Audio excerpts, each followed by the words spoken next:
উপহার দিতে চান এবং সেই নির্বাচনের জন্য তিনি তার সর্বোচ্চ যে সময়সীমা তিনি বলিষ্ঠভাবে স্পষ্ট ভাষায় আমাদের সামনে ব্যক্ত করেছেন, কমিটমেন্ট করেছেন যে 2026 সালের জুনের পরে 1 ঘন্টাও তিনি আর ক্ষমতায় অবস্থান করবেন না, ক্ষমতায় থাকবেন না। এর আগেই তিনি তার প্রক্রিয়া সম্পন্ন করে নির্বাচন দিবেন।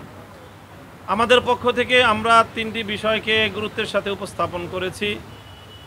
একটি হলো সংস্কার প্রক্রিয়া। এটা এই পর্যন্ত আমরা বলেছি যে এখনো পর্যন্ত সরকারের পক্ষ থেকে সংস্কার কার্যক্রমের কাঙ্ক্ষিত মানের কোনো অগ্রগতি আমরা দেখতে পাইনি। এই বিষয়টা আমরা আমাদের উদ্বেগের কথা জানিয়েছি যে এইভাবে অনিশ্চিত গন্তব্যের দিকে যাওয়া ঠিক নয়, বরং সংস্কার কতটুকু হচ্ছে, কতটুকু হবে সেই বিষয়ে সুস্পষ্ট, অতি দ্রুত, অনতিবিলম্বেই সংস্কারের বিষয়টাকে জাতির সামনে স্পষ্ট করা উচিত যে সরকার কতটুকু সংস্কার করছে।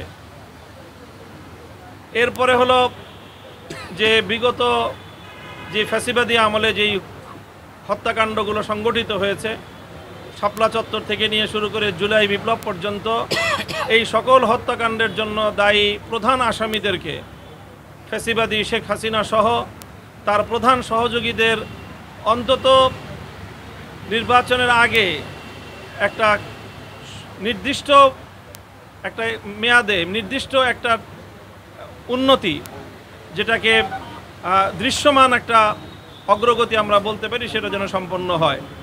এ বিষয়ে আশ্বস্ত করেছেন যে অতি দ্রুতই ইনশাল্লাহ এমন একটি আমরা সংবাদ পাব, যার মাধ্যমে আমরা আশা করি যে ফ্যাসিবাদী আমলের এই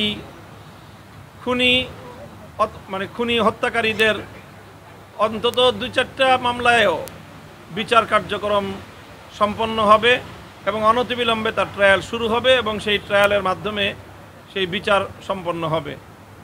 এই বিষয়ে আশ্বস্ত করেছেন। আর একটা বিষয় অত্যন্ত বলিষ্ঠতার সাথে তিনি বলেছেন যে করিডোর এবং বন্দর ইস্যুতে দেশ এবং জাতির স্বার্থ বিরোধী কোনো কার্যকলাপ অন্তত তার দ্বারা সম্পন্ন হবে না। তিনি তার উপর আস্থা রাখার